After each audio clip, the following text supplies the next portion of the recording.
Parents neglected me for years, favoring my golden child bro, so I left them to become rich, but they broke into my home and stole my money. I always knew that something was off in my family. My parents had 2 children, my older brother, Kyle, and me, Jack. From the day I was born, it was clear that Kyle was the golden child. He could do no wrong in their eyes. They showered him with praise, gifts, and all the love a child could ever want. Meanwhile, I was treated as an afterthought, a burden, someone who could never measure up to Kyle's greatness.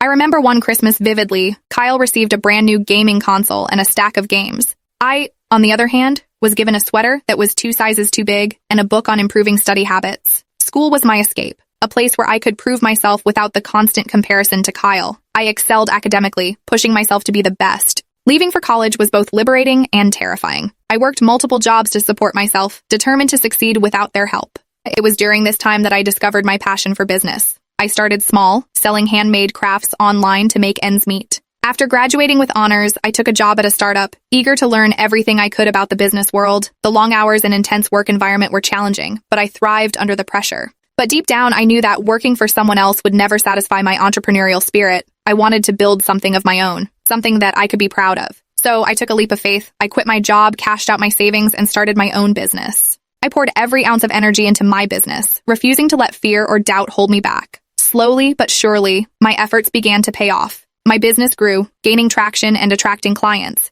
It wasn't long before I realized that I had created something truly special. As my company flourished, so did my confidence. I no longer felt the need to prove myself to my parents or anyone else. My financial situation improved dramatically, allowing me to enjoy the finer things in life. I bought a beautiful house, traveled to exotic destinations, and indulged in hobbies I had always dreamed of pursuing. Life was good, and for the first time, I felt truly happy and content. Then, out of the blue, I received that desperate message from my parents. They were in financial ruin, they were on the verge of losing everything, and had nowhere else to turn. Their message was a plea for help, a stark contrast to the indifference they had shown me all my life. Part of me wanted to ignore their plea, to let them face the consequences of their actions. But another part of me, the part that still craved their approval, considered helping them. I spent days mulling over my decision, reflecting on the years of neglect and favoritism I had endured. Ultimately, I knew that I couldn't allow them to drag me back into their toxic world. I had worked too hard to build a life of my own, and I wasn't willing to sacrifice my happiness for people who had never valued me. Carefully choosing my words,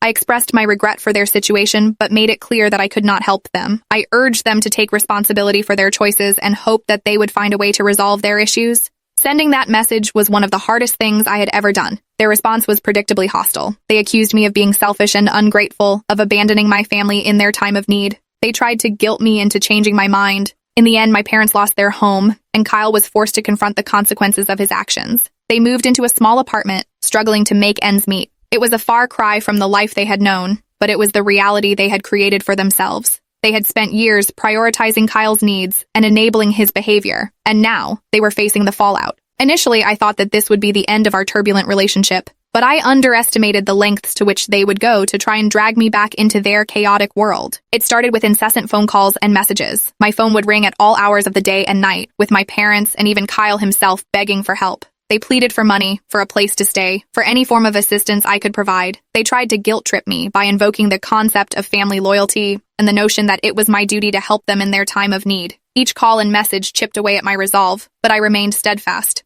When their pleas went unanswered, they escalated their tactics. My parents began spreading false rumors about me in our hometown. They claimed that I had stolen from them, that I had abandoned them when they were in dire straits, and that I was heartless and selfish. They even went as far as to suggest that my success was built on dishonest means. These lies spread quickly in our small community, and soon I was receiving hateful messages and threats from people I had once considered friends. The situation grew even more dire when my parents attempted to access my bank accounts. Using personal information they still had from when I was younger, they tried to reset my online banking passwords and withdraw money. Fortunately, I had taken precautions to protect my financial information, and their attempts were unsuccessful. But the sheer audacity of their actions left me reeling. They were willing to go to any lengths to get what they wanted, even if it meant breaking the law. Feeling cornered, I decided to take legal action. I hired a lawyer to handle the situation and to ensure that my parents and Kyle would be held accountable for their actions. I also took steps to further secure my personal and financial information, changing passwords, setting up new security measures, and even moving to a new address to ensure my safety and privacy.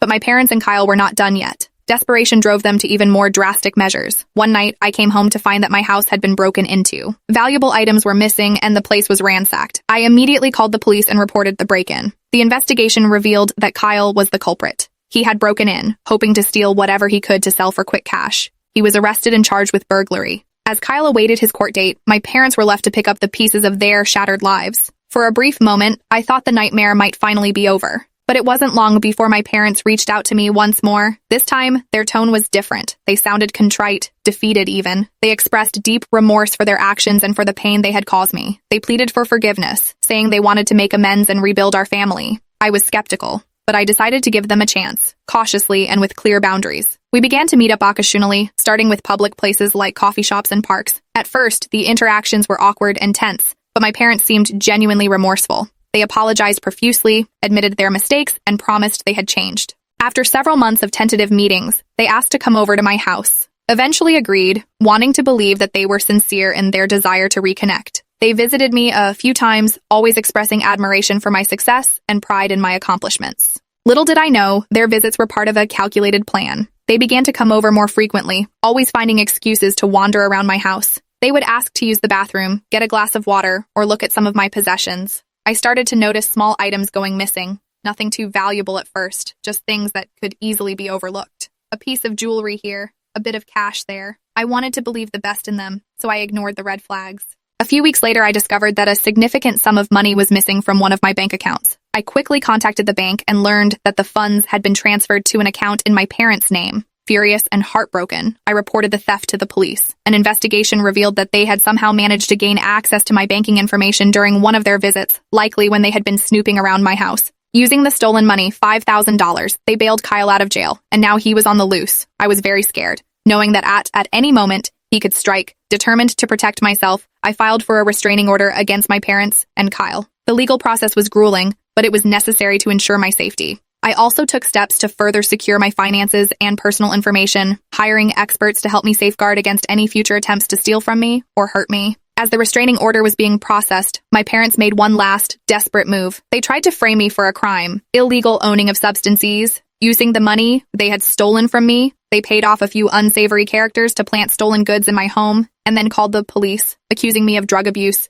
theft, and fraud. It was a nightmare scenario, and I found myself facing false accusations and potential legal trouble. The police arrived and arrested me, handcuffing me and reading my rights. I was in utter disbelief, struggling to comprehend how my parents could stoop so low. The charges were severe, and as the trial date approached, my anxiety grew. It seemed like my parents and Kyle's scheme might actually succeed in ruining my life. My lawyer worked tirelessly to build my defense, but the evidence against me was damning. During one particularly sleepless night, I remembered my security camera system. In the chaos of the arrest and subsequent legal battles, I had completely forgotten about it. I frantically searched through the footage, hoping to find something that could exonerate me. As I reviewed the recordings, my heart pounded in my chest. There it was, clear footage of my parents sneaking around my house, then planting fake evidence. Armed with this crucial evidence, my lawyer presented the footage in court. The prosecution's case crumbled as the judge and jury watched my parents and Kyle's malicious actions unfold on the screen. The truth was undeniable, and the charges against me were promptly dropped. My parents and Kyle were arrested for their crimes, and justice was finally served.